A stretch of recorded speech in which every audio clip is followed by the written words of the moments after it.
Saludos, queridos patitos. Aquí estamos una vez más, en este caso con una película de 1999, como es La lengua de las mariposas, con Xavier Gandío.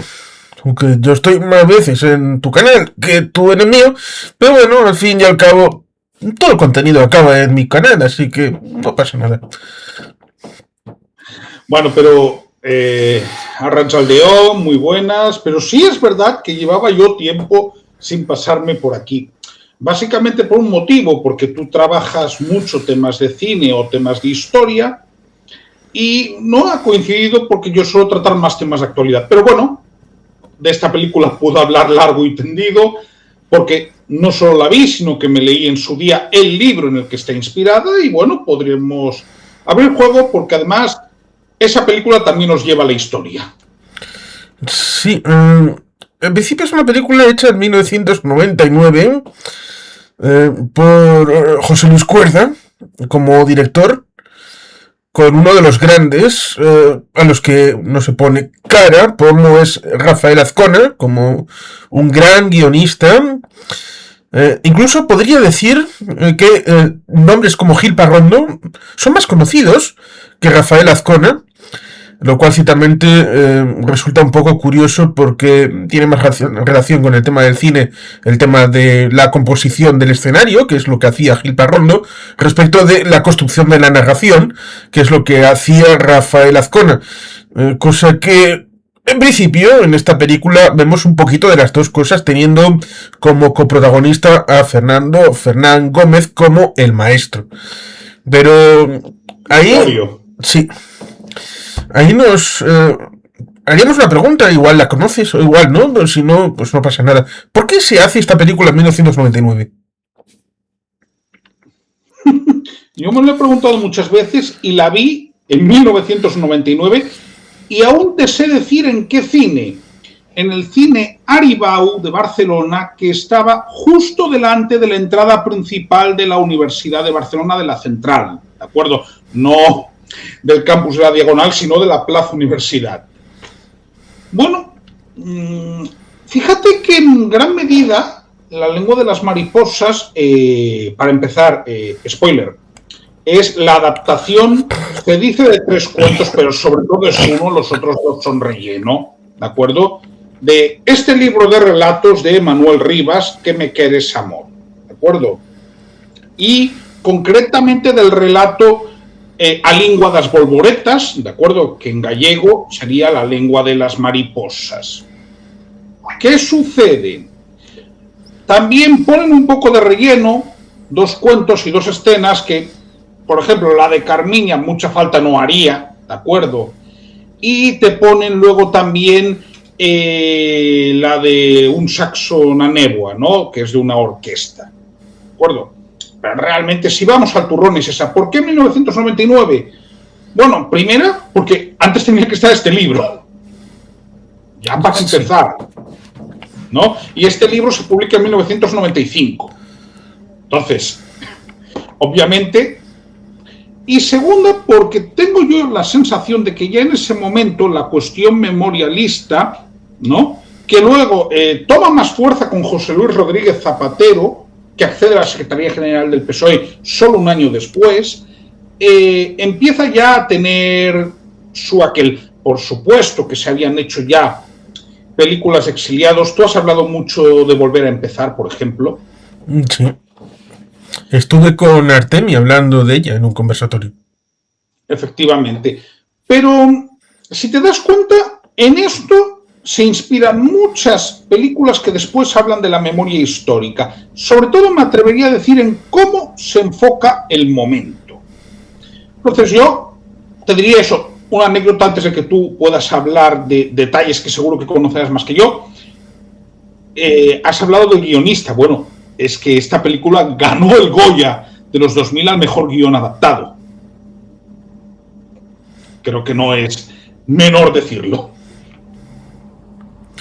Creo recordar que el director de Volver a empezar, José Luis García, en el año 2000 estaba con una película que hizo en blanco y negro también con cierto cariz, pero sin entrar en el tema histórico. Pero en paralelo, en este año 99-2000, es cuando comienzan las exhumaciones por parte de Aranzadi y de cierto doctor que se hizo más o menos conocido con las exhumaciones de Alicante, de dos muchachos que, bueno, mejor no digo los apellidos, pero todo el mundo sabe que fueron enterrados en Calviva. Y después de esa experiencia empezó a sacar cuerpos de la época de Guerra Civil y posteriores. Esa experiencia en el País Vasco luego hizo que en otros lugares se pudiera extender a esa experiencia en tiempos ya de Zapatero.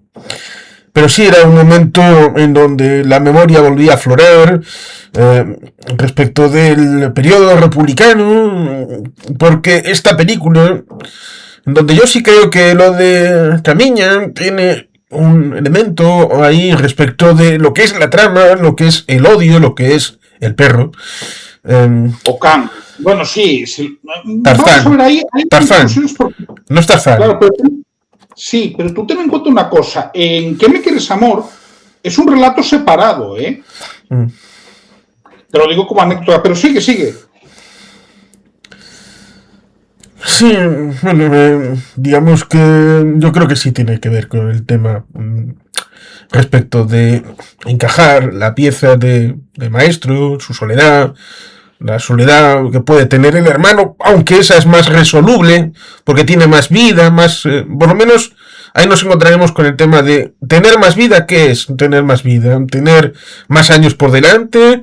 O como este profesor que está jubilado, pero luego, claro, ahí estaría... Bueno, habría esa situación en la que, bueno, a fin de cuentas, como decían al final de Blade Runner, bueno, ella era una replicante, tenía supuestamente algo especial y podía vivir para siempre, pero ¿quién vive? Que se preguntaba Rick Deckard. Bueno, pues ciertamente eso nos sitúa, más allá de lo que puedas comentar respecto de la película en forma de libro. Yo lo que fui identificando a la hora de ver la película, que son 90 minutos más o menos, la parte final 3 minutos de crédito. Un poco más de hora y media, sí. Sí, 1 hora 31 minutos más o menos. Empecé a identificar algunos elementos, porque por un lado estaría la vertiente costumbrista de un pueblo... Hay varios pueblo en Galicia, no sé si se puede identificar bien porque lo diga el propio autor. ¿Dónde se rodó? Sí que te lo puedo decir, ¿eh? Sí, pero una cosa es dónde se rodó y otra, cuál sea el pueblo. Bueno, ya buscaron de alguna manera que fuera un lugar indeterminado. Pero te puedo decir que se rodó en Pontevedra y en Nayarit. Bien, pues, cuando vas identificando, porque podría ser, si no te dice nada, si no sabes nada, puedes pensar que es en algún momento de los años 20, 30, así, indeterminado, pero luego vas viendo una bandera republicana, con lo cual ya dices, esto ya acota un poquito más. Luego ves un cartel, una fachada del Frente Popular, ahí ya acotamos bastante más.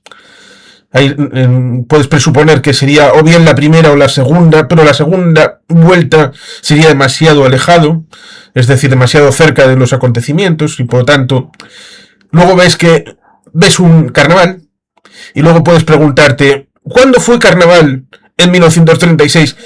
Y en torno al 16-18 podría ser, lo cual encaja con la primera vuelta en la primera fecha, que fue en torno al 16 de febrero al 1 de marzo. Con lo cual podemos fijar la situación desde el 16 de febrero más o menos de 1936 hasta el 18 de julio. Ese sería el rango de representación de la película. Sí, 18-20 de julio, sí. Porque depende, hubo sitios en los que igual tardó 3 o 4 días en que se sublevaran, ¿no? Pero bueno, sí, lo podemos poner ahí. Podemos decir, básicamente la primavera de 1936, el inicio del verano y el final del invierno. Sería eso, ¿no? A ver, la película en sí. Es que yo debo decir algo que igual parece un tanto impopular, ¿no? Pero creo que se muestra una situación un tanto idealizada. ¿Por qué? Porque a la altura de la primavera de 1936 no vamos a caer en lo que hace Pío Moa, ¿no? De decir, no, es que la guerra civil empezó con la revolución del 34. No, pero había una situación de conflictividad social, ¿de acuerdo? Y eso existía. Y además, ese no es un pueblo tan pequeño. Ojo, es un pueblo donde hay una escuela, es un pueblo donde hay oficios artesanos. De hecho, el padre de Moncho, Ramiro, es un sastre. Sí. ¿No? Hay una farmacia. Efectivamente, una botica. Es decir, hay incluso una orquesta. Sí, ¿no? en la fábrica de chocolate. Sí, pero parece una tontería, pero los pueblos que tenían orquesta en aquella época ya eran pueblos de un cierto tamaño, ¿eh? Ojo, eso te está diciendo que sería más bien una villa, no una aldea. Sí hay arquetipos que están muy bien caracterizados, el arquetipo del cacique don Avelino, por ejemplo, ¿no? El que le va a llevar a don Gregorio, no sé si es un capón o un gallo, pero te acordarás. Sí, 2 capones. Efectivamente. Ese arquetipo está muy bien caracterizado. Está muy bien caracterizado también el arquetipo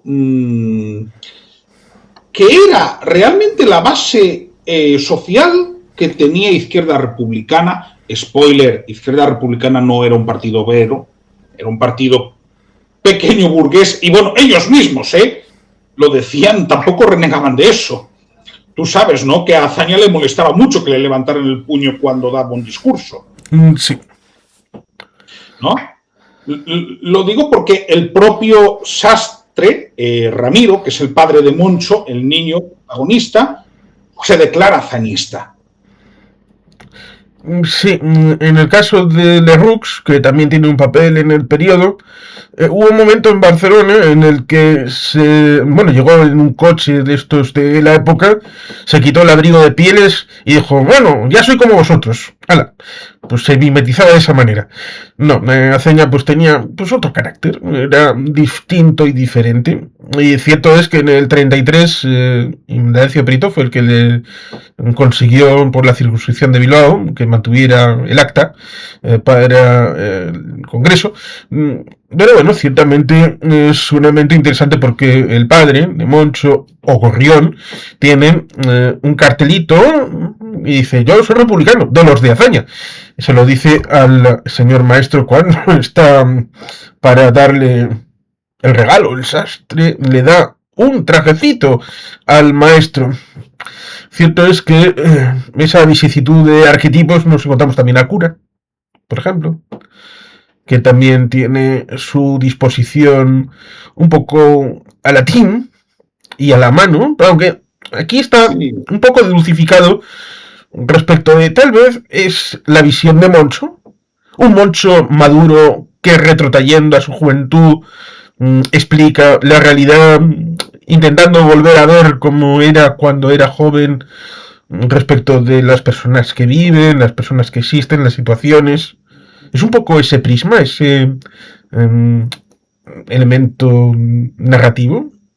Yo tengo la duda de si es Moncho, si es directamente el director, o si directamente lo que hizo el director fue captar muy bien, cosa que tampoco me extrañaría, porque yo sé cómo piensa Manolo Rivas, ¿de acuerdo? Lo que Manolo Rivas quería transmitir. Pueden ser las tres cosas o una mezcla de ellas. Bien, ¿qué quería transmitir Manolo Rivas? Vamos a ver. Manolo Rivas es un escritor que a mí, ¿cómo te diría? Me llama mucho la atención, ¿no? Porque yo lo definí además en un vídeo que hice en gallego, ¿no?, en mi canal hace un tiempo, como un escritor de lóstregos. Lóstregos en gallego es un relámpago, ¿no? Manolo Rivas te escribe un libro de relatos que la mitad pasan sin pena ni gloria, pero solo por 2 o 3 relatos buenos, brillantes, brillantísimos, vale la pena comprar el libro. ¿De acuerdo? Y A lengua das bolboretas, La lengua de las mariposas, es uno de esos relatos. Como en otro libro que hizo, pues tiene 1 millón de vacas, que es uno de sus relatos más conocidos, ¿no? Bien, Manolo Rivas siempre ha estado muy preocupado por temas relacionados con la memoria histórica, hace mucho tiempo.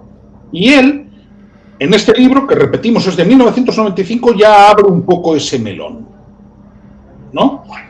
Y creo que quiso, digamos, transmitir esa idea, obviamente señalando que hay una gente, bueno, normal y corriente, ¿no? Hay un golpe de Estado y esa gente tiene que esconderse. De hecho, a ver, la última escena de la película es horrorosa desde el punto de vista humano, pero ya no solo por lo que le pasa a don Gregorio, y lo que le pasa a alguno de la banda de música, y lo que le pasa al alcalde republicano, no. Es horroroso por cómo tiene que cambiar la opinión en público la gente del pueblo. Sí, cómo tienen que hacer visible la nueva realidad. Pero sí, esa es la parte final, lo cual resulta curioso porque hay dos elementos que se pueden inferir. Uno primero es el tema de la cama de los dos hermanos, a pesar de que Carmiña supuestamente es medio hermana también. Los dos hermanos al inicio, cuando está antes de ir a la escuela y cuando están antes de esa escena final. Hay una especie de paralelismo, tal vez. Pero bueno, el otro quizá más tarde. Pero mira, hay una cosa buena que se hace en la película, y es la siguiente. Si bien creo que quizás se idealiza ese periodo, ¿de acuerdo? Porque sale como algo plano y plácido hasta el golpe de Estado del 18 de julio, cuando yo creo que había un increscendo de conflictividad. Yo por eso digo que el tema del perro, con ese odio humano, cercano, que se puede traspolar al tema político, ahí... es que... ¿por qué mata al perro? Y no es ocioso, no es baladí. Él lo que quiere es una relación con ella. Y como no lo tiene, porque ella está en otra situación. No voy a decir cuál, sino porque no voy a decir en sentido de qué es lo que piensa, porque no lo sé. No sé cuál es el pensamiento de Carmiña, en qué está pensando, en qué actitud vital, cuál es su proyecto de vida, cuál es su... No lo sé, yo no lo sé.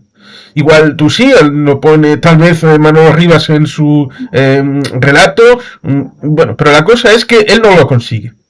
El que está intentando montarla, en términos de lo que se dice en la propia película, montar como se montan los yeguas y los caballos, pues quiere montarla y cuando el perro está fuera y no sabe dónde está, ella tuerce el gesto, mira hacia otro lado y ya no está calentita. ¿Cómo puedes forzar que la otra haga lo que consideras, quitando de en medio esa molestia? Es decir, yo imponiendo mi voluntad sobre ella. Matando al perro es hacer indirectamente forzar a ella a hacer lo que yo quiero. A fin de cuentas, eso es un poco lo que en última instancia ocurrió. Tratar de forzar a la realidad a asumir el planteamiento político que yo tengo. Eso coaguló en el golpe de Estado y en la guerra civil. Por eso yo creo que el tema de Carmiña está introducido de una manera razonable como parábola respecto a la situación. Eso te lo puedo comprar en el sentido de que sí hubo. Yo recuerdo haber hecho comentarios sobre la película en 1999, con gente que la había visto, ¿no? Y había gente que decía que la escena del perro sobraba. Claro, si lo quieres llevar por la parte del odio, sí podrías tener un sentido más poético o metafórico. La palabra sería metafórico, ¿no? Sí, porque has leído tú también, como yo, el libro este de las actas de 1936. Este libro que es un poco gordote y que sabes que hice un vídeo acerca de ese libro sobre las elecciones de 1936. Creo que sabes a qué libro me estoy refiriendo. Odio y violencia, claro que sí. No lo he leído. si ponen, y sabes perfectamente de que, bueno, pues esa noche de la primera vuelta, pues hubo runrunes en Lo Madrid, mismo, como hubo el cosas, 17 también. sí, pero digamos que hubo llamados por parte del ejército de si intervenían o no, cierto político gallego que era presuntamente centrista, que era el presidente del gobierno, se hizo longuis, entregó el Bueno, poder, sí, que hizo. Bueno, ¿eh? que hizo un auténtico pucherazo en la provincia de Pontevedra y se puede decir en el partido judicial de Lalín para que consiguiera su acta, porque si no, no la conseguía. Ojo, Castelao lo habría conseguido aunque fuese por las minorías, porque fue el más votado. ¿Y Pero cómo? Portela, Portela y Valladares. además, sí, Portela Valladares, además está documentado, consigue su acta por un pucherazo gigantesco que se hace con las actas en el partido judicial de Lalín. Sí, a lo que voy es que todo ese run run que había entregó el poder cuando no tenía que hacerlo, sino hasta la finalización de la segunda vuelta, con lo cual ahí nos encontramos en el propio libro y en la historia que hubo ya muertos, hubo asesinatos, hubo violencia, ya en esa primera vuelta. Imagínate que lo pones al inicio de esta película. Quedaría horrible. Por lo tanto, lo que necesitas argumentativamente y narrativamente es que la violencia sea lo último, sea el final. Pero necesitas meter violencia en medio para que la gente entienda un poco de que eso ya estaba ahí. Con lo cual, ¿cómo lo haces? Pues para eso utilizas a los animales. Es una manera inteligente. Sí, es una metáfora, es una metáfora. Vamos a ver, hay una cosa que sí me gusta de la película y es que aunque sí idealizan el periodo, ¿no? Repito, esa primavera no tuvo nada de tranquila, ¿no? Socialmente. Sí, probablemente ninguna de las primaveras que hubo en el periodo republicano fue tranquila, ni como esta, ni Pero, siquiera en los pueblos más pequeñitos. pero esa menos que ninguna, esa menos que ninguna. Es decir, sí que se captaba esa conflictividad.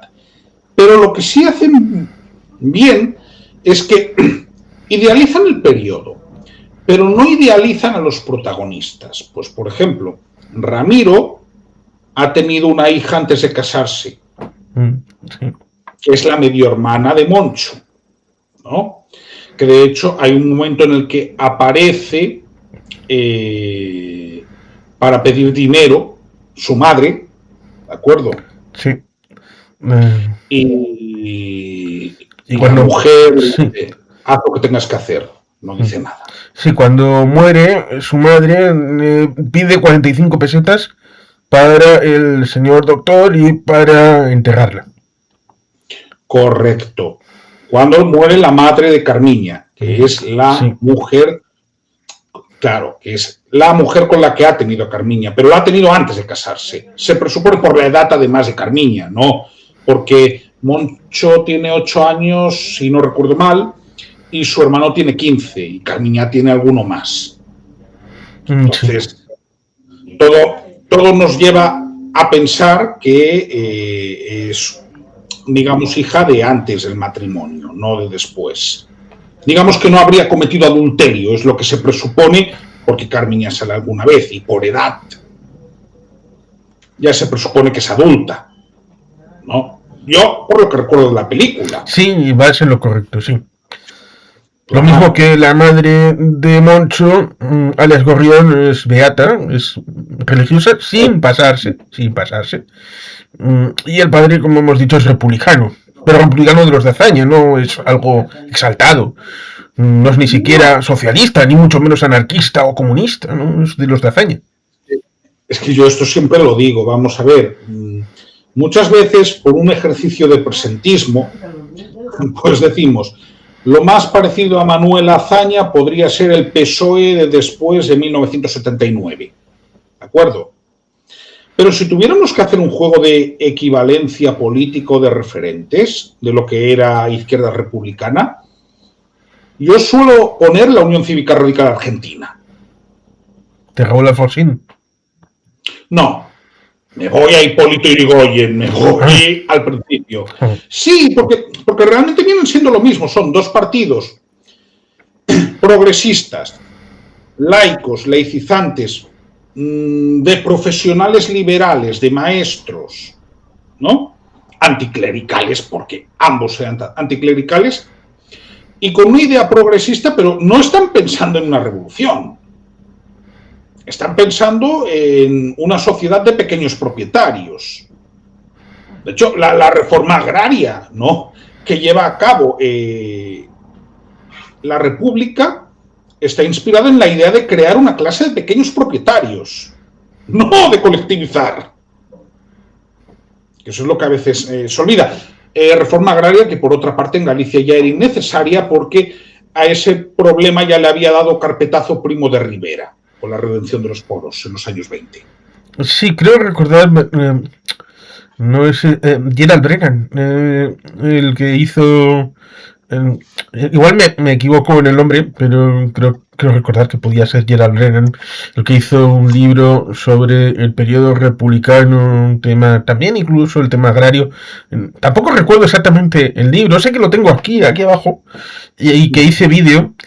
Pero digamos que en ese libro lo que decía era que el programa agrario era diferente en la parte norte de la parte sur de la península y que era muy necesario el tema de la actuación, sobre todo en Andalucía, en Extremadura, en Castilla, hacia el sur, no la Castilla hacia el norte, debido a que temas de minifundios, propiedad, etcétera, etcétera, pues en la parte, sobre todo de la cornisa cantábrica, pues eso estaba ya más o menos solucionado.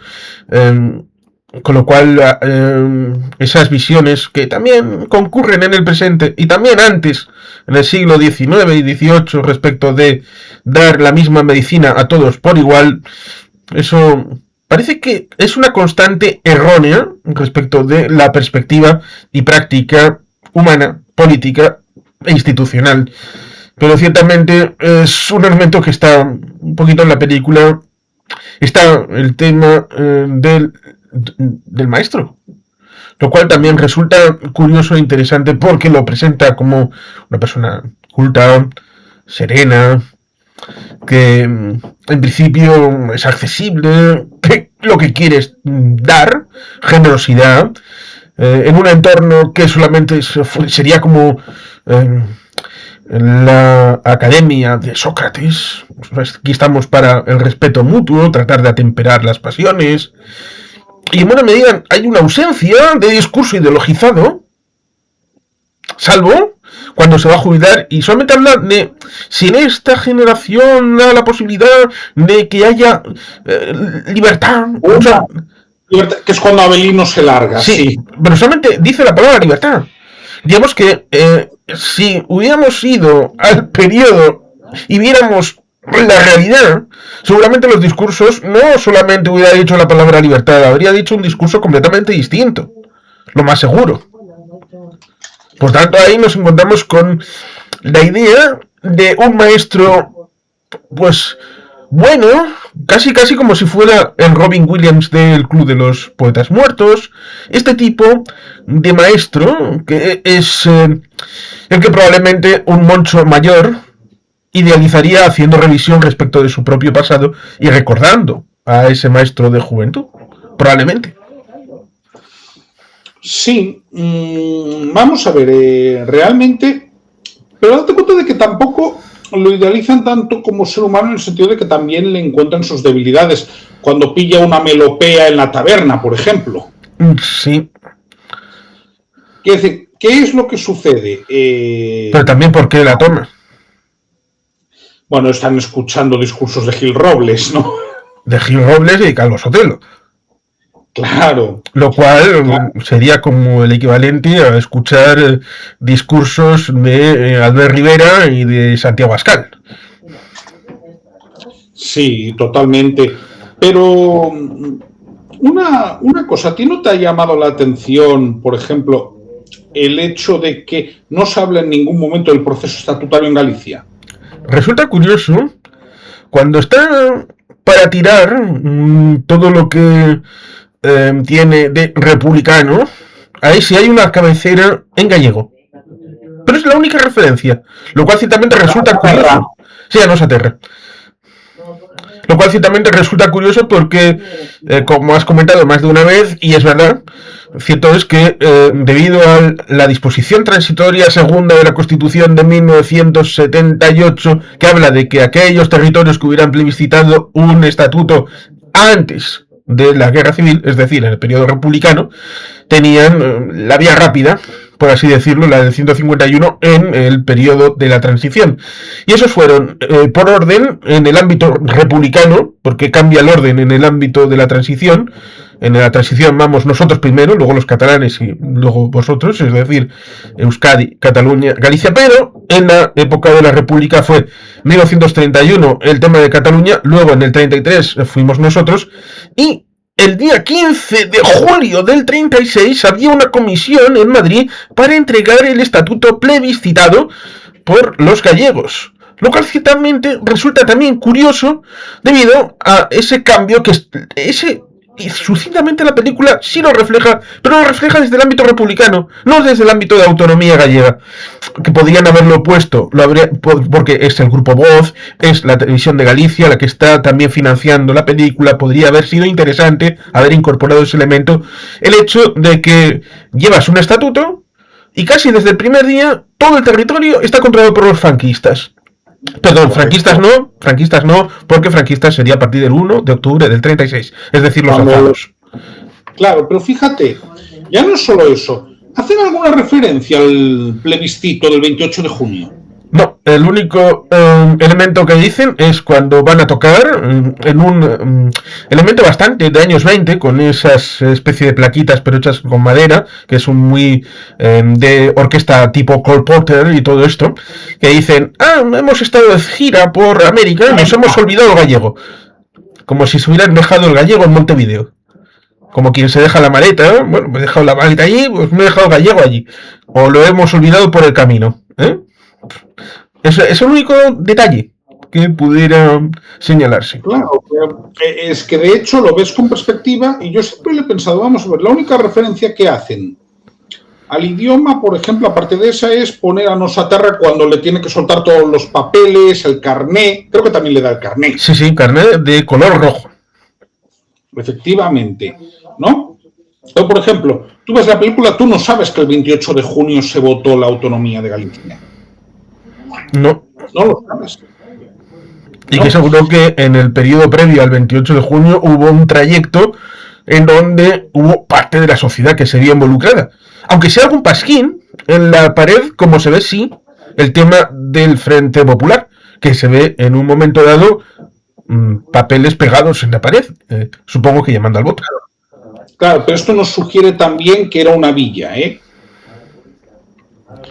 Nos sugiere que era una villa. Recordemos, tú esto lo sabes, que en la Segunda República no había papeletas tal como las conocemos. Primero, era un sistema de lista abierta. Tú ponías los nombres, pero los podías poner a mano. Esto es muy importante porque en 1936 el 25% de la población era analfabeta. Claro, pero en 1936 solo tenía derecho a voto la población mayor de 23 años. Lo que quiere decir que probablemente no menos del 40% de la gente que votaba era analfabeta. Sí, razón por la cual, si se me permite el ejemplo análogo, cuando se producen las primeras elecciones en la India, en 1948, después de la independencia, se pusieron unos simbolitos en forma de animalitos identificables por el pueblo. Aquella parte que fuera analfabeta lo tuviera más fácil a la hora de identificar. Yo quiero votar por Nehru, yo quiero votar por el otro. Pues, Nehru es el pájaro, el otro es no sé quién. Bueno, pues aquí, está el pájaro. Bueno, pues la cruz aquí. Efectivamente. Es que, pero en este caso lo que se solía hacer, por lo que me he podido saber, era que cuando tú ibas a entrar al colegio electoral, lo que serían los interventores, lo más parecido a interventores, bueno, más bien apoderados, se les daban llamar voceros, ¿no? Y cuando tú entrabas, te daban la papeleta con los nombres, pero ya escritos. Entonces, mucha gente funcionaba así. También hay que decir que en aquel momento no había mailing ni historias. Sí. Entonces, el hecho de que pongan un cartel pidiendo el voto para el Frente Popular ya te dice que eso no era una aldea. Entre otras cosas, porque en una aldea el porcentaje de gente analfabeta sería aún superior al que te he comentado, ¿no? Implica que era una villa, probablemente una cabecera comarcal o algo por el estilo, ¿no? Ya digo, por el ambiente que hay, por la vida que notas, por el hecho de que haya oficios de una cierta especialización o una botica, es decir, y si te das cuenta, el descubrimiento que va haciendo Moncho, ¿no? Que recordemos es un niño asmático, que el primer día que va incluso se orina encima porque tiene mucho miedo, ¿no? Va haciendo una amistad con don Gregorio porque don Gregorio, digamos que es un soporte vital para él. Sí, resulta interesante dos variantes que me surjan respecto de este asunto. Una es el tema de casi una enseñanza a la que quiere el cacique muy ligada a los números, muy específica. Quiero que casi como que le enseñes las 4 reglas y ya está. ¿Mm? Lo cual resulta un poco chocante precisamente por esa perspectiva en la que tampoco es que les estén enseñando ni a Engels, ni a Bakunin, ni una disposición. La conquista del pan. Sí. Una cosa es que él lo lea. Pero se ve que tiene más libros. Otra cosa es también que la producción quiera que enseñe justo ese libro de todos los que tiene. Que eso es una maledicencia tal vez. Vete a saber, o que descubramos que también tiene esas veleidades para luego justificar que puedan encontrarle, porque si es tan blanco, luego chocaría muchísimo el hecho de que es una injusticia total y aquí cogen a todos que son malvados y por tanto sería blanco y negro, es decir, los buenos buenísimos, que son los que perdieron, eran maravillosos y los que ganaron eran malos malísimos, como todos satanases, con lo cual supongo que para justificar el hecho de, bueno, es que le podían encontrar algo, pues está el tema de la conquista del pan, pero a lo que iba es que tampoco enseña. No enseña temas políticos, porque enseña... Sí, Machado, bueno, Machado era un artista literario, y el que está recitando, pues recita un poema, pero un poema... Pues, no político, no partidista. De esos tenían muchos, Machado, porque, bueno, pues es de esa generación que sufrió bastante en el corazón con el tema de la pérdida de Cuba y empezó a mirar hacia adentro, hacia Castilla, en su caso, la cabecera del Duero, en Soria, pues ahí tiene bastante de su producción. Bueno, pues luego nos encontramos que el tema naturista. Recordemos también que el acuarelista austríaco era también naturista y conservacionista, una fórmula del tipo ecologista, con lo cual, en principio, pues no puedes decir, oh, es que está enseñando la naturaleza. Bueno, pues la naturaleza, pues también, de manera séptica, en principio, las mariposas, los coleópteros, pues, con lo cual, en principio... Pero claro, es que ahí nos encontraríamos de fondo también la lucha entre el utilitarismo de Bentham contra la disposición de John de Stuart Mill, que sería la contra respecto del utilitarismo de John Bentham, a través de una mujer. Y esto no es baladí respecto de la situación del papel de las mujeres en esta película. Y también estaría ese otro asunto respecto de que el papel de Gregorio como maestro sería ambivalente. Sería ese apoyo desde la juventud, pero que luego hay que dejarlo atrás en una evolución natural respecto de que el maestro perdió a su mujer a los 21 años de ella y eso significa que él se quedó atrás voluntariamente. Pero se quedó atrás siendo maestro, enseñando a los más jóvenes.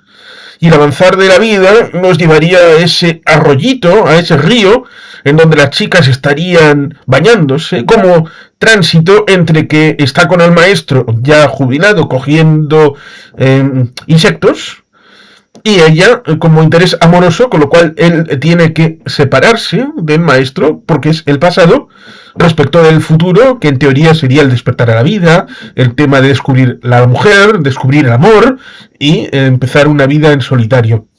Con lo cual un poco esto también estaría ahí. Pero de todas maneras, piensa que Moncho tiene 8 años en ese momento. Quiero decir que aún en condiciones normales habría tardado quizás un par de años más, o 3. Estoy de acuerdo en el análisis que haces, pero vamos a ver, el final es un final abrupto, es un final antinatural. Sí. Y es un final que además supone, no sé si lo compartes conmigo, la pérdida de la inocencia. Sí. Sí, claro. Supongo que esa inocencia que, bueno, el maestro en parte perdió cuando perdió a la mujer a los 21 años de ella. Aunque igual el elemento ideológico ya lo tenía antes. Eso no lo sabemos. De cómo fue la juventud del maestro y cómo se hizo en parte descreído, pero el maestro está en la fiesta del 14 de abril, la fiesta de la celebración de la República. Lo cual ciertamente resulta curioso porque aparece una pareja de la Guardia Civil por ahí de fondo y dicen, cuidado la Guardia Civil. Ojo, cuidado, porque eso también es una maledicencia de la película. Hubo números de la Guardia Civil que estuvieron con la República. Hubo unidades que estuvieron con la República. Por tanto, decir, oh, la Guardia Civil, como si fuera un cuerpo homogéneo para el 18 de julio, es erróneo. Dependía mucho del territorio. Claro. Dependía mucho del territorio. Vamos a ver, en la Guardia Civil sucede que, vamos a ver, nos tendríamos que ir casi medio siglo después, ¿no? Pero, por ejemplo, en la segunda parte del Pico, ¿de acuerdo? Sí. Hacia el final, ¿no? El comandante Torrecuadrada hace un discurso reflexionando sobre la Guardia Civil, diciendo: somos un cuerpo impopular al que se teme y odia a la vez, ¿no? Vamos a ver, yo personalmente no creo que sea tan exagerado, ¿de acuerdo? Pero sí es verdad que la Guardia Civil desde la década de 1840, excepción de lo que luego pasa, ¿no?, con las policías autonómicas o integrales, ¿no?, era la encargada del orden rural. Lo mismo que he de señalar el pequeño detalle de que no existía EAJPNV en 1842, pero representantes a Cortes desde Vizcaya dijeron, vale, ustedes han inventado esto llamado Guardia Civil, pero nosotros tenemos miñones y miqueletes, así que aquí no hace falta que lo desplieguen. Lo cual ciertamente resulta curioso. Pero es historia. Claro, pero luego hubo un momento en que sí la desplegaron. Sí. Y de forma bastante contundente. Sí, pero es interesante eso, poner la memoria al servicio de la integridad del recuerdo, y por eso me parece importante el tema de recordar este hecho de que la Guardia Civil, pues lo mismo que señalo el hecho de que echarle las culpas como si fuera un cuerpo homogéneo al servicio de los alzados en todos los territorios y a la vez es erróneo, pues también recuerdo el hecho de que en 1842-44 en Vizcaya había gente que decía, ustedes, perfecto, ¿vale? Para aquellos de allí, aquí no hace falta. Yo, en ese sentido, digamos que entiendo que hay una cuestión. Vamos a ver, la policía normalmente, cuando es de mayor proximidad, suele ser más impopular. Pero esto te lo vas encontrando, ojo, es muy interesante, ¿no? Sobre todo porque al final es el monopolio de la violencia. Entonces, no sé hasta qué punto también habría que pensar que esto es un lugar imaginario, ¿no? Entonces, tú a un lugar imaginario le puedes meter lo que te dé la gana. No sé hasta qué punto había una caricaturización como todo, hay guardias civiles de todo pelaje y condición, de la misma manera que hay policías nacionales o Mossos d'Esquadra o incluso erchainas de todo pelaje y condición, porque el ser humano es diverso, con independencia luego de cómo funcione la dirección del cuerpo, ¿de acuerdo? Sí. No sé si te refieres a que esta situación imaginada, un poco al estilo Innisfree del hombre tranquilo, sería algo parecido a una mezcla intermedia entre Amanece que no es poco y Belle Époque. Por ejemplo, por ejemplo, sí, porque además en Belle Époque también está nuestro amigo Fernando Fernán Gómez, de hecho. Sí, lo mismo que en una película que es un poco anterior, bastante anterior temporalmente, pero que se hizo solamente un año antes, como es El abuelo. Sí, lo que pasa es que ves, del abuelo tengo un recuerdo mucho más vago, ¿de acuerdo? Así como, por ejemplo, la lengua de las mariposas sí la tengo, y la tengo muy presente. Caso de este, por eso te digo que muchas veces la impresión que tengo, visto años después, ¿no? Es que quizás la película abusó algo de estereotipos, no tanto en la cuestión humana, ¿de acuerdo? No idealiza al don Gregorio humano porque muestra debilidades, ¿no? Como lo de la melopea. No idealiza al Ramiro humano, ¿de acuerdo? Muestra también sus debilidades, ¿no? Pero sí creo quizás que idealiza ese periodo determinado de 1936, que no fue en absoluto pacífico. Sí, es cierto que tendríamos esa situación necesaria de recuerdo de lo que supuso el gobierno radical de Leroux a partir del final del 33, cuando entra en 1934 con esa necesidad respecto del acuerdo parlamentario en el que no había una mayoría sin el concurso de la CEDA, que en teoría era la que había quedado por delante, pero la CEDA era mal vista por la situación también inferida respecto de la idea de que fueron a visitar al nuevo canciller a Alemania también en 1934, estuvieron con el de Dollfuss en Austria, con lo cual hubieron elementos externos donde digamos que hubo una inferencia respecto de la proyección de lo que era la CEDA, aparte también de esas juventudes un poco levantiscas que tenía la CEDA, un poquito armadas. Sí, Las JAP. eso. Bueno, y el lema que tenían, ¿cómo llamaban a Gil Robles en las JAP? Bueno, era un poco así como, bueno, si el camarada del bigote era el Führer, en Italia era el Duce, pues el camarada Gil Robles era... El jefe. Le llamaban el jefe. Bueno, hombre, el jefe quieras que no.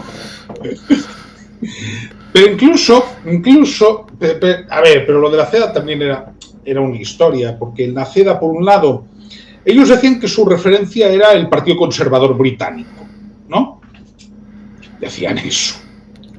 Luego sabes que el gesto intentaban que se pareciera, pero que no fuese exactamente igual que el de Falange.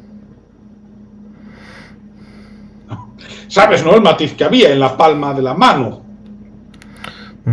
Bueno, si ellos sabían diferenciarlo... Bueno, ellos decían que era diferente. Ellos, ¿de acuerdo? A ver... ¿Cuál es la diferencia de estar pidiendo un taxi a saludar al que está enfrente, en la acera de enfrente? Claro, es que, a ver, realmente, pero es a lo que voy. Estamos en un momento muy convulso y se está presentando un momento idílico donde teóricamente la cosa está tranquila.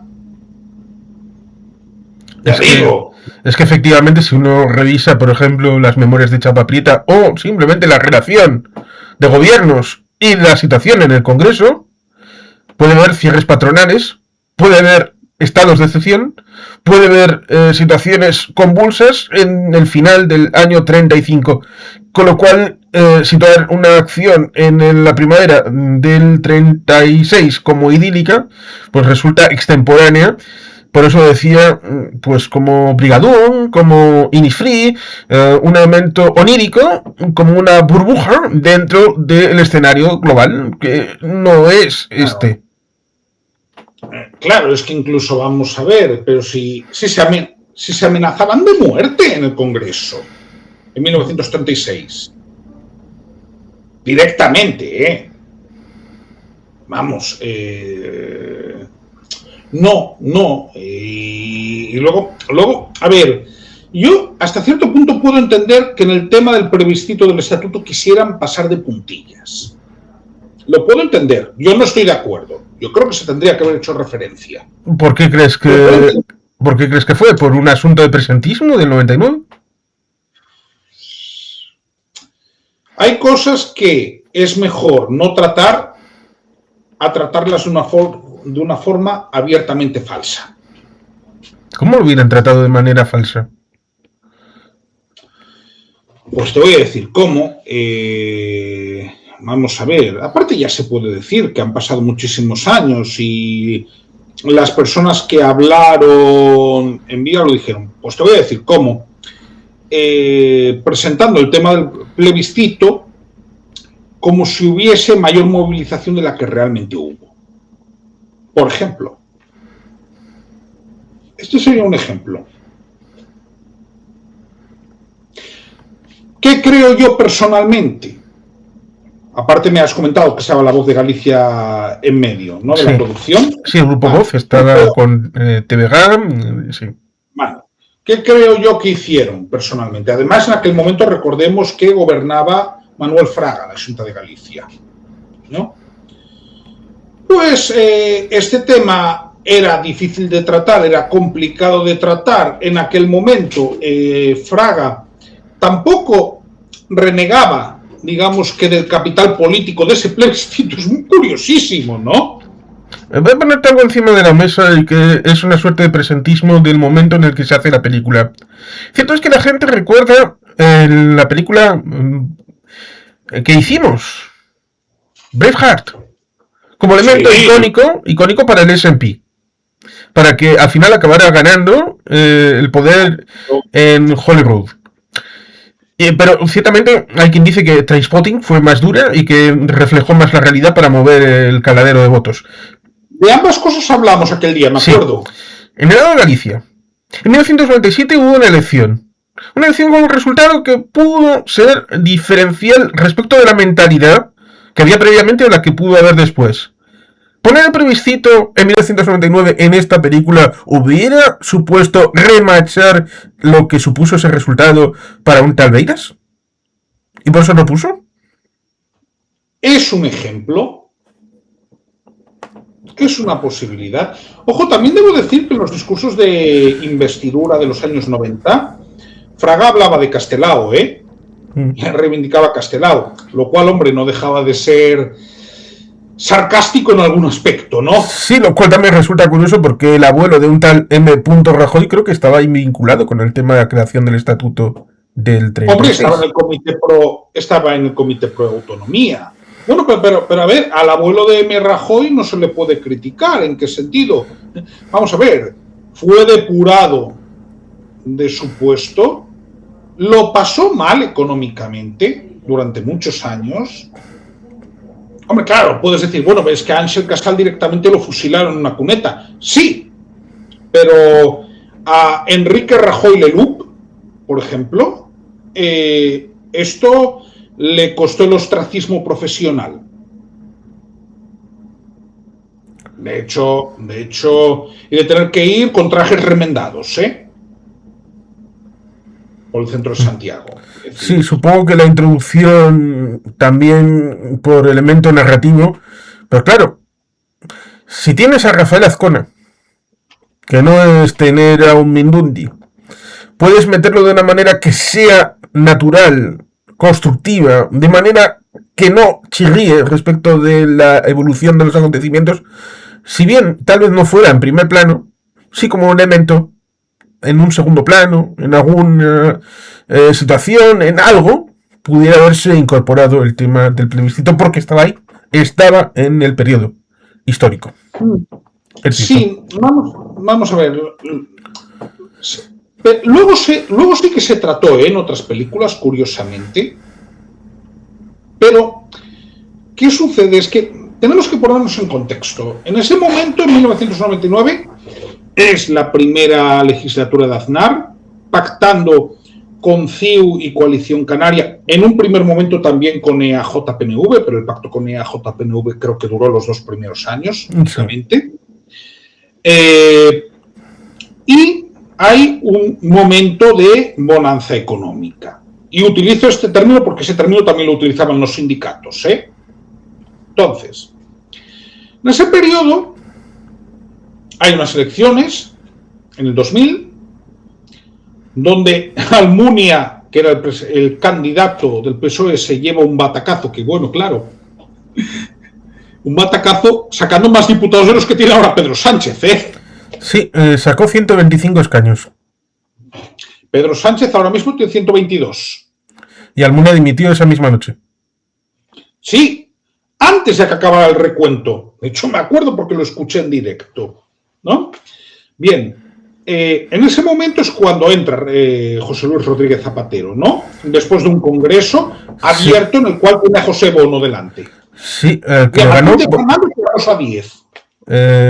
Sí, Matilde Fernández, Rosa Díez, José Bono y José Luis Rodríguez Zapatero, que ganó a Bono por 9 votos. Maragall se atribuyó el mérito. Bueno, la suma y supongo que la idea diferencial pues dijo que había sido él, pero claro, podría ser cualquiera el que dijera he sido yo. Sobre todo aquellos que pudieran llegar a haber pensado a votar antes a Bono y que luego cambiaron de opinión. No sé si Maragall era de esos, yo creo que no. Claro, pero ¿por qué digo esto? Es que esas cosas tienen mucho que ver, ¿no? Cuando Zapatero accede a la Secretaría General del PSOE, hace un diagnóstico que yo creo que es un diagnóstico correcto y es, básicamente en las cuestiones macroeconómicas no le vamos a ganar al Partido Popular ahora mismo, a corto plazo, ¿no? Entonces, se recuperan cuestiones simbólicas.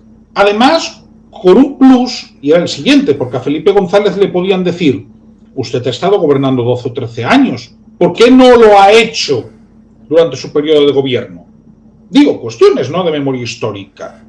Porque una de las críticas que yo he tenido, digo, desde dentro del movimiento memorialístico, es decir, nosotros perdimos a los hijos de los represaliados porque durante los 80-90 esto apenas se trataba, ¿no? Vamos, esto lo he escuchado muchísimas veces, ¿eh? Claro, ¿qué pasa? Zapatero pertenece a otra generación que además no es una generación que se haya enfangado en los pactos de la transición, cuestión fundamental. Es que González sí que se había metido en eso. Sí, estaba en la foto que vimos en cierto grupo de F98, porque la puse yo, sobre los pactos de la Moncloa, cuando se comentaron, y ahí estaba, a un lado estaba González, a otro estaba el Duque de Suárez, y en medio un pequeñín que es el más grande de toda la foto. Juan de Ajuria Guerra. Claro, pero, por ejemplo, vamos a ver, cuando se pacta la ley para la reforma política, y no me quiero ir demasiado, pero esto hay que comentarlo, ¿no? El PSOE da su acuerdo al gobierno Suárez para que las Cortes aprueben la nueva ley electoral con el método de corrección DONT. De hecho, hay conversaciones antes de que se vote. ¿Qué te quiero decir con eso? Que la generación tanto de Felipe González como de Guerra estaban comprometidos con el proceso de transición. Había unos pactos, ¿no? Zapatero ya no pertenece a esa generación, puede abrir ese melón. De hecho, él siempre lo abre refiriéndose a su abuelo, ¿no? Sí. A uno de los abuelos, concretamente. Sí, es interesante porque las cosas que han venido después, en algunos casos, y yo creo que hay razones para decir esta primera parte, se le echa la culpa a la segunda parte del mandato de Aznar, es decir, a la legislatura esta que tiene mayoría absoluta. con el caso Prestige, con el tema del bodorrio en El Escorial. Escorial, en la parrilla de San Lorenzo del Escorial, la guerra, la huelga general de 2002, una serie de cosas, dejando de lado el tema catalán y el tema vasco, que también estaba por ahí. Pero otros dicen que es culpa de Zapatero, por el primer mandato de Zapatero, 2004-2008. Lo cual ciertamente no tiene sentido hablarlo en etéreo sin hablar del mandato previo de Aznar. Lo cual ciertamente es un poquito como en el caso del 36 en esta película, en el que en etéreo, olvidando el hecho de cómo estaba la situación en el 35, en el 34, en el 33, la situación de los bienios, el primero republicano de izquierdas, el segundo republicano de derechas, la situación precisamente de esas elecciones que solamente se ve el cartelón y no se ve la situación entre la primera y la segunda vuelta. Se escuchan discursos, pero no se entiende salvo que tú lo tengas traído de casa. Claro. Es que esa es la cuestión. Yo por eso, ¿qué sucede? El tema de la memoria histórica empieza a tener un gran peso a partir del año 2000 y permite que luego se traten con más detalle determinadas cuestiones que hasta ese momento se tratan, pero más con brocha gorda, para que nos entiendan. La película me gustó mucho cuando era adolescente. Con la perspectiva que te dan los años, la veo con más distancia crítica. Digo, la interpretación de Fernando Fernán Gómez es muy buena, la interpretación que hace el niño, ¿no?, que es Moncho, es buena también, ¿de acuerdo? Yo no quito, digamos, valor a las interpretaciones, pero considero que a la película, para entenderla bien, le falta contexto. Y ahí entra la duda que tú has comentado al principio del conversatorio, y es si esa burbuja es en realidad lo que nos quiere enseñar el director, lo que quiso representar Manolo Rivas, o la propia mente de un Moncho adulto. Sí, porque cuando entramos y aterrizamos en la película, aterrizamos en una situación casi asexuada, casi de la época, pero en un primer término, podría ser, hipotéticamente hablando, una villa que estuviera en el entorno de Oporto. Podría ser una villa que pudiera ser asimilable, digo en los primeros frames, en las primeras secuencias, hablando de la entrada respecto de la escuela, esta situación en la que luego se van incorporando los ingredientes. ¿Podría ser una escuela que estuviera en los alrededores de Montpellier? Es decir, que en un primer término no hay un arraigo respecto de la realidad en concreto, y luego parece que a esa situación de un joven que tiene que empezar a ir a la escuela, o que tiene que volver a ir a la escuela, que tiene que estar con el maestro, en una situación que resulta curioso, pero también es humano, que el padre le dice que pegaba mucho, estos dichos y diretes respecto a las cosas humanas, sociales, estos sucedidos, que bueno, pues es la radio Makuto, bueno, todas estas cosas. Pero en primer término, yo tengo esa sensación de que pudiera ser intercambiable esta población con respecto de otras realidades en Portugal, en Francia o en otras partes de la cornisa cantábrica, y que luego van incorporándose los elementos en donde vas diciendo, es aquí, es en esta época. Mira, te voy a poner un ejemplo. Hace 2 o 3 semanas vi una serie de Netflix cortita de comedia que se llama Animal, ¿no? Interpretada por Luis Taera. A ver, la serie está en castellano, pero sabes desde el primer momento que estás en Galicia e incorpora numerosos elementos costumbristas. Es decir, es que un error que todavía se cometía hace 25 o 30 años, cada vez menos, era que algo no tenía que ser demasiado gallego. Esto aún se veía, en aquel entonces. Sí, me consta que hubo actores salidos de Galicia que se recalaron en Madrid, a los que se les dijo, eres bueno, pero ese acento hay que corregirlo. Correcto. También les pasaba a los canarios, Ojo. Eso Anchor te lo podría explicar muy bien.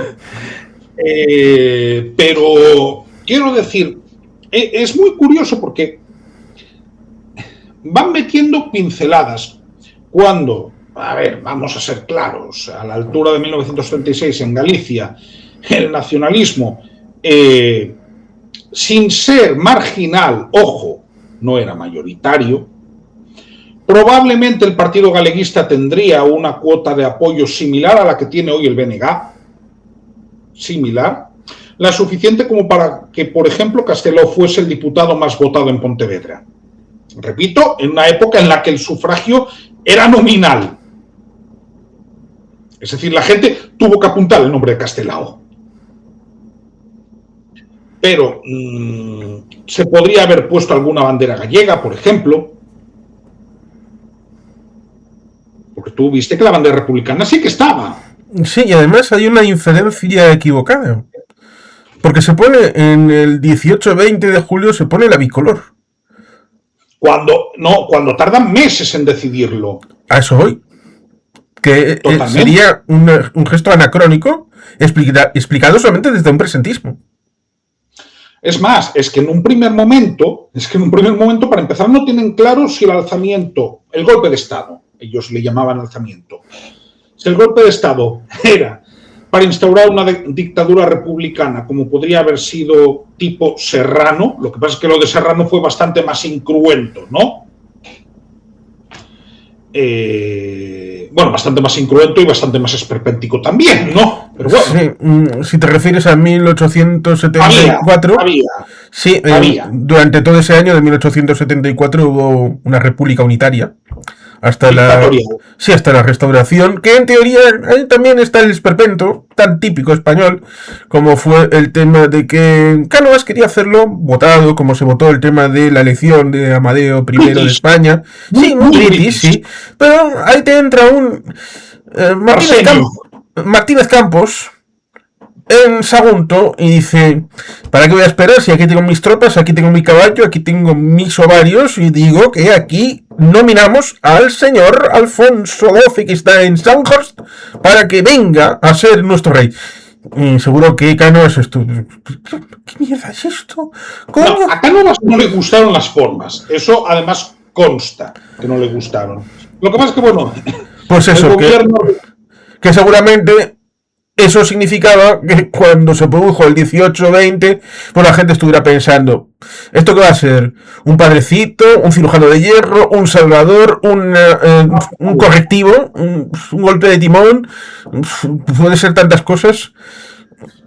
Si Sanjurjo no hubiera sido tan primadona, tan marujona a la hora de decir, no, voy con 3 maletas, no, 7, las que sean, las meto en el avión, y bueno, pues el señor que estaba, a diferencia de lo que pasó con el señor que supuestamente era el Mirlo Blanco, la autoridad militar, por supuesto, que iba a ir a hacer las cosas el 23F, y que tenía un subordinado nominal, un general a un teniente coronel.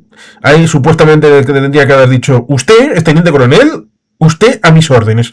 Pues en el caso de Sanjurjo, el señor piloto era inferior en categoría, y ahí sí, Sanjurjo le dijo, cuando le comentó, ay, señor general, no vamos a ir muy cargados, usted es el piloto, usted se me calla, monta eso en el avión y piramos para Madrid, desde Lisboa.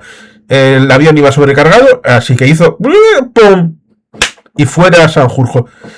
¿Qué habría pasado si Sanjurjo habría sido un primo de Rivera Bis? Nunca se sabe.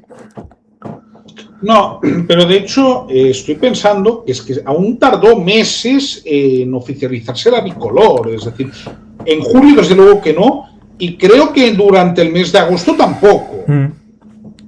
Es decir, entre otras cosas porque una de las condiciones de Mis Islas Canarias, ¿no? O Pacalaculona, era que el golpe de Estado no se tenía que hacer por la República ni por la monarquía, sino por España secas.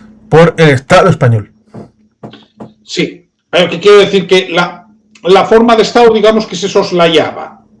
Entonces, hubo militares golpistas que se levantaron reivindicando la República. Sí, gente que había tenido pasado republicano como que podía, ¿no? Cabanellas también. Sí. El jefe del directorio que pues tuvo que tragárselo de mientras dure la guerra el 1 de octubre, aunque una cosa era lo que acordaron y otra lo que firmaron. Claro. Entonces, ahí tenemos el corte final, ¿no? Que es cuando los sublevados, ¿no? Que ahí tienes a unos camisas azules de Falange junto con la Guardia Civil. Sí, no sin el pequeño detalle de que en la película vemos como habría unas escuadrillas que irían en primer término, e inferimos que serían unas escuadrillas republicanas, y esto sería como de la noche a la mañana, pero que estas desaparecerían cuando llegan los camisas azules al día siguiente, con ese paseillo, con la Guardia Civil, haciendo la salida de esta gente que estaría metida en una casa al lado de la iglesia, para irse a la camioneta, en donde el cura también está, por supuesto, está el cacique, es decir, pudiéramos remitirnos a probablemente la mejor película de guerra civil que ha tenido España, como es La Vaquilla. Ahí también hay arquetipos. Pero fíjate, bueno, el hecho de que metan al cura en la camioneta ya nos está diciendo lo que les va a pasar. Porque si el cura se mete es para confesar y es porque van a ser fusilados. Claro, es que esto es conveniente aclararlo, ¿no? Es decir, con lo cual, ¿es una ejecución extrajudicial? Sí, pero no es una ejecución con nocturnidad.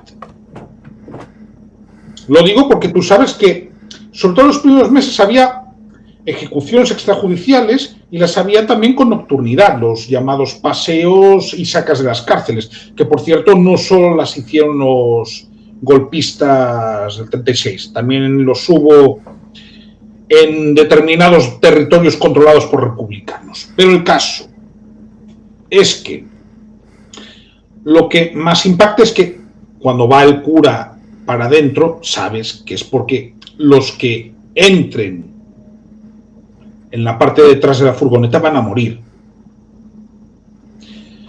Y ahí es donde tienes el paseillo final, ¿no?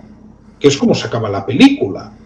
Sí, resulta interesante ese detalle en donde, en principio, quieren ese griterío, quieren el posicionamiento explícito del pueblo, sobre todo aquellos que, pues, no han sido más proclives a lo que al final coagulando acabó siendo el tema del lanzamiento.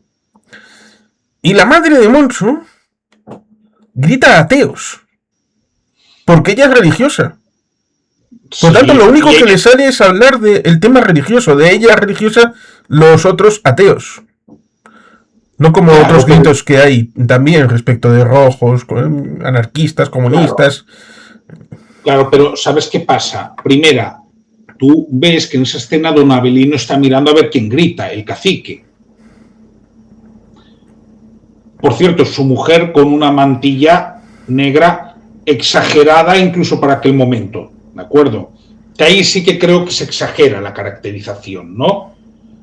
Porque no era un día de fiesta, ¿no? Es que son esos detalles que a veces no creo que sobreactúan o no tratan bien, porque esa escena ya es lo suficientemente dura sin necesidad de recargar nada. Por ejemplo, antes de que salgan a la calle, que es cuando la madre tiene una conversación con su marido y con Moncho, ¿de acuerdo? Cuando le dice a su marido, por ejemplo, tú dame el carné, dame los periódicos, los papeles. Y a su hijo, tu padre nunca ha hablado mal de los curas. Y tu padre no le hizo un traje al maestro. Cuando sí que se lo hizo.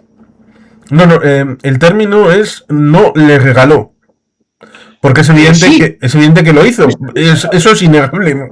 Es imposible de negar que hacerlo se lo hizo. Pero una cosa es que se lo regalara y otra que lo pagara.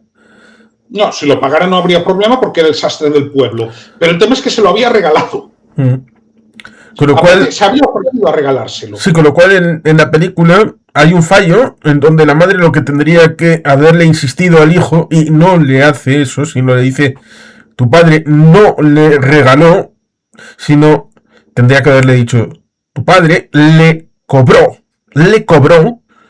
el traje al maestro, es decir, lo pagó. Hizo un trabajo. Claro, entonces, y luego es que la situación es realmente muy patética porque saben lo que viene y saben de alguna manera que las tornas han cambiado, aunque repito, es que parece que la situación anterior al 18 de julio es idílica y no es verdad. Sí, lo digo porque de esa manera que estoy diciendo, incluso estoy pensando que le estaría de alguna manera favoreciendo el relato cara a la nueva situación, porque evidentemente dicen en algún otro momento, es que los maestros no cobran lo suficiente y por tanto por eso le quiere regalar el traje. Correcto.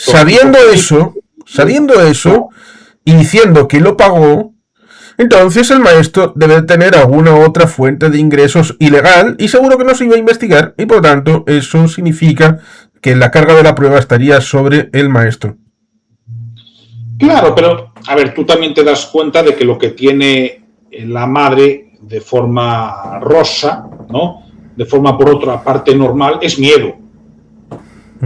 Sí. Y un miedo justificado. Es decir, ¿cuál es el miedo? El miedo, por ejemplo, a ella no le iban a hacer nada, porque que ella dijese ateos tenía credibilidad. Porque ella era religiosa, ella iba a misa. Lo que ya no tenía tanta credibilidad era lo de su marido. ¿Por qué? Porque sus simpatías políticas eran públicas y notorias. Sí.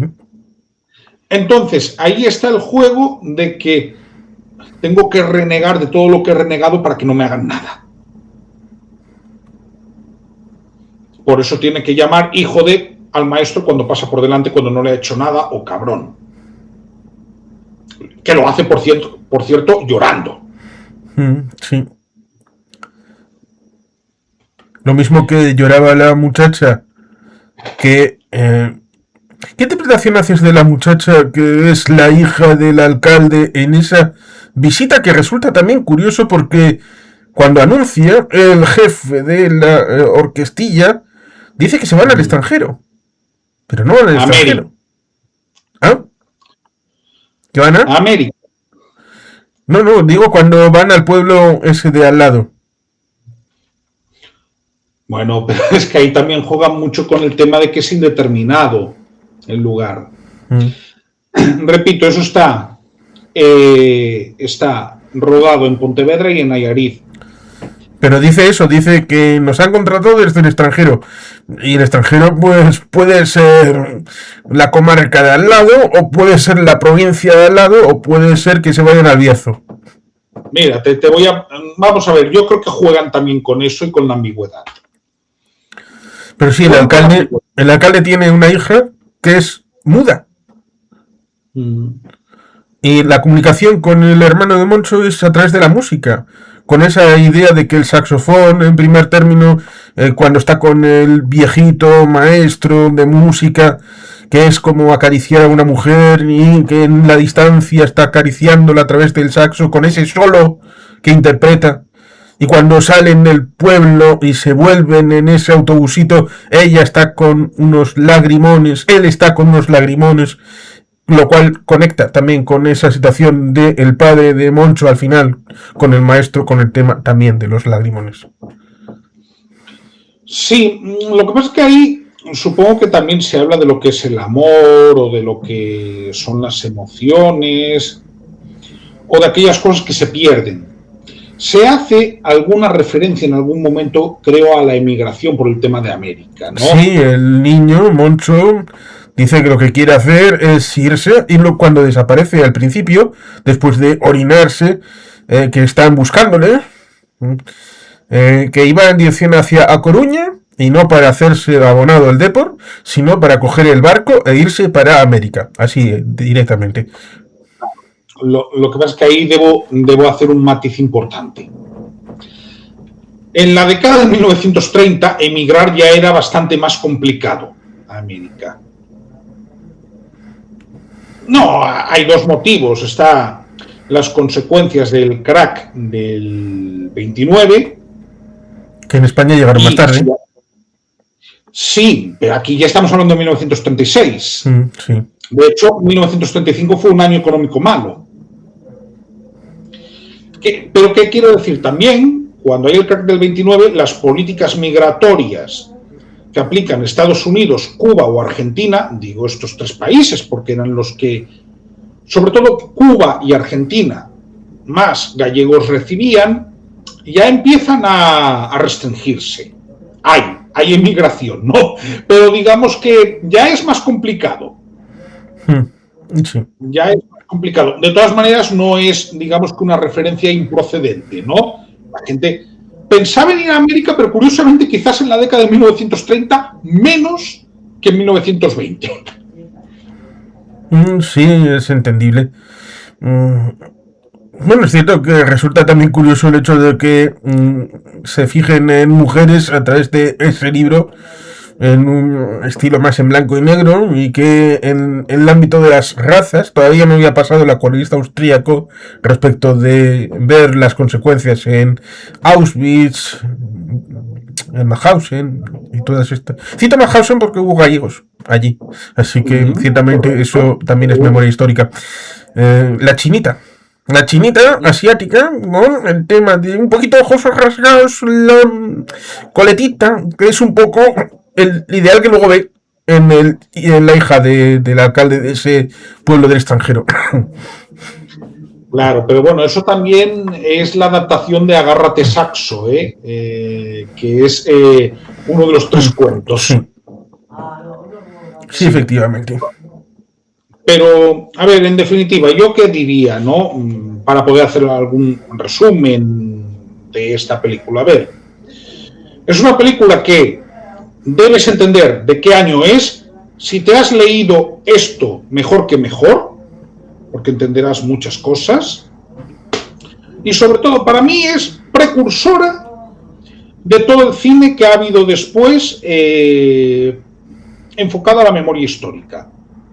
Para mí, La lengua de las mariposas fue una película precursora. Visto con 26 años de perspectiva, porque es que además la vi hace justo 26 años, quizás con un exceso de elemento idílico, porque además hacían la metáfora de hablar de la primavera. Claro, para ellos la primavera era la república, sería esa España en flor de la que hablaba Manuel Azaña, ¿no? Representaba el maestro también en sus paseos para ciencias naturales. Creo que con un exceso de bucolismo, pero en cualquier caso un producto interesante y que hay que ver para entender. Sí, por eso resulta interesante explicar un poco, lo has dicho de alguna manera, alguna puntualización, el tema de la lengua de las mariposas, el significado respecto del título, respecto de lo que es el elemento figurativo en la mariposa, respecto de lo que significa para la narración, para el libro, para la película. Bueno, se llama así porque precisamente en una de las clases don Gregorio explica el nombre de la lengua de las mariposas, es un término bastante técnico, ¿no? Y hace un dibujo en la pizarra, no sé si lo recuerdas, Sí. ¿no? Explicando cómo es. Y también dice que está esperando que le envíen un microscopio del Ministerio de Instrucción Pública para que el siguiente curso se pueda ver la lengua de las mariposas, ¿no? El nombre viene de ahí, ¿no? Y también es de alguna manera, pues, una reivindicación, también repito, para mi gusto, quizás en exceso bucólica, ¿no? Del afán por el saber científico que tenía la Segunda República Española, ¿no? Repito, quizás para mí bucólica en exceso, pero que va por ese lado. Don Gregorio podría haber sido un hijo tranquilamente de la Institución Libre de Enseñanza. Sí, posiblemente, que efectivamente hubo luego artistas más o menos conocidos, como creo que Lorca, ¿no? Y alguno más que fueron a hacer instrucción en el ámbito del frente, casi como precedentes de lo que hizo Bob Hope o hasta alguna artista patria en el 91 en la Guerra del Golfo, ahí a cantarles cosas a los marineros de reemplazo, porque eran... soldados del amor. Sí, ahí, soldados del amor, con Narcís Serra presente, ahí, el ministro de Defensa, con todo el amor del mundo. Pero sí, Estados Unidos eso lo hizo. Incluso España, con Carmencita Sevilla, en la guerra del IFNI.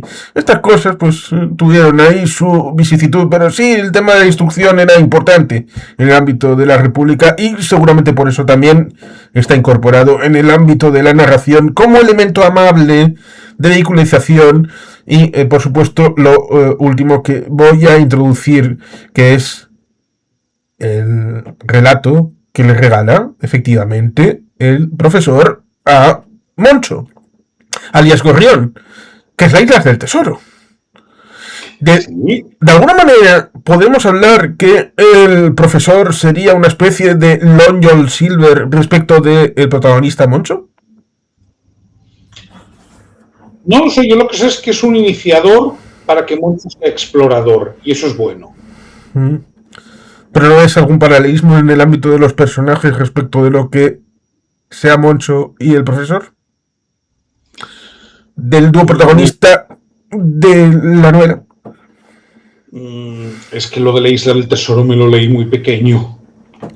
Y hay libros que me marcan. Por ejemplo, Frankenstein, que lo leería con 11, 12 años, me acuerdo bastante. Y mira que es denso, ¿no?